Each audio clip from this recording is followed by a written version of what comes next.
Nangyayari na ito sa ating mundo. At magkakaroon ng mga tanda sa araw at buwan at mga bituin, at sa lupa'y magkakaroon ng kasalatan sa mga bansa, na matitilihan dahil sa ugong ng dagat at mga daluyong. Lukas Kapitulo 21 versikulo 25.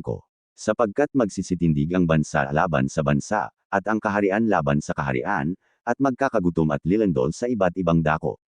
Mateo Kapitulo 24 versikulo 7. At magkakaroon ng malalakas na lindol, at sa iba't ibang dako ay magkakagutom at magkakasalot, at magkakaroon ng mga bagay na kakilakilabot, at ng mga dakilang tanda mula sa langit. Lukas Kapitulo 21 versikulo 11.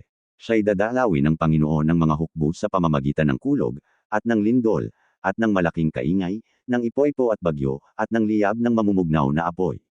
Isayas Kapitulo 29 versikulo 6. At ang buong bundok ng Sinai ay umuusok, sapagkat ang Panginoon ay bumaba sa ibabaw ni Yaon na nasa apoy, at ang usok ni Yaon ay napaiilang lang na parang usok ng isang hurno, at ang buong bundok ay umuugang mainam. Exodo Kapitulo 19 versikulo 18. At nagkaroon ng mga kidlat, at mga tinig, at mga kulog, at nagkaroon ng malakas na lindol, na di nangyari kailanman mula nang magkatao sa lupa, isang lindol na lubhang malakas, lubhang kakilakilabot. Apokalipsis Kapitulo 16 versikulo 18.